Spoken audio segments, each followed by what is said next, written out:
Refraction of light through a prism.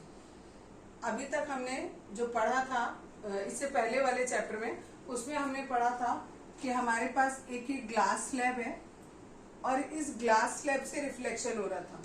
कोई भी incident light यहाँ आ रही थी, ये नॉर्मल बनाया, ऊपर हमारा एयर है, नीचे हमारा ग्लास है, तो क्या होगा, ये नॉर्मल के पास आ जाएगी रे, फिर हमने नॉर्मल बनाया और अब क्योंकि ये ग्लास से वापस एयर में जा रही है तो ये दूर चली जाएगी नॉर्मल से।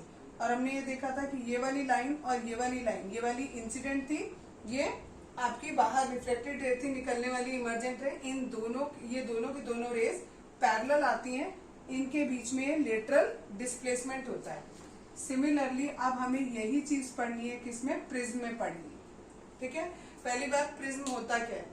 प्रिज्म जो है उसमें 2 ट्राइंगुलर बेसेस होते हैं और 3 रेक्टेंगुलर लेटरल सरफेसेस होते हैं और वो सब आपस में जुड़े होते हैं। ठीक है, प्रिज्म तुम लोगों ने सबने देखा होगा, 2 तरफ ट्राइंगल लगे हैं और 3 तरफ हमारे क्या होते हैं, रेक्टेंगल होते हैं। एक रेक्टेंगल बिल्कुल बीच में है, एक रेक्टेंगल इसके ऊपर खड़ा होगा, दूसरा रेक्टेंगल इस पे खड़ा होगा, एक यहाँ ट्राइंगल बनेगा और एक नीचे ट्राइंगल बनेगा। इसे हम प्रिज्म कहते हैं। ठीक है, जो ये हमारे इसके सरफेसेस होते हैं, ये जिस एंगल पर एक दूसरे से जुड़े होते हैं उसे हम एंगल ऑफ प्रिज्म बोलते हैं। ठीक है, जैसे अगर मैं ये मानूं ये हमारा प्रिज्म है, तो ये जो एंगल ए है, angle B and angle C, ये सब हमारे एंगल ऑफ प्रिज्म कहलाएंगे। ठीक है, अब जो हमारी प्रिज्म की शेप होती है वो कुछ अलग तरीके की शेप होती है। तो इसमें क्या होता है, जब भी हमारी कोई रे इस पर इंसिडेंट होती है, देखो यहाँ पर, यहाँ हमने माना ये पीई रे जो है ये हमारी इंसिडेंट रे है, ये एन डैश हमने इसके ऊपर नॉर्मल बनाया। अब क्योंकि यहाँ पर एयर है और जो प्रिज्म होता है वो हमारा कैसा होता है, ग्लास का होता है, तो क्या होगा, ये इंसिडेंट रे थोड़ी सी बेंट हो जाएगी और इस डायरेक्शन में जाएगी, और जब ये दूसरे सरफेस पे पहुंचेगी वहां से क्या होगा, ये रे बाहर निकलेगी।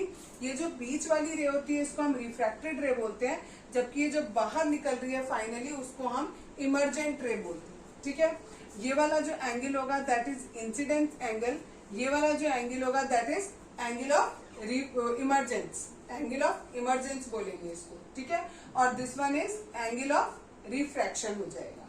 ठीक, तो हमने क्या देखा, ये जो हमारी इंसिडेंट रे आ रही है इसको अगर मैं आगे बढ़ाऊं, अगर सपोज ये प्रिज्म नहीं होता तो वो किधर जाती, बिल्कुल स्ट्रेट जाती।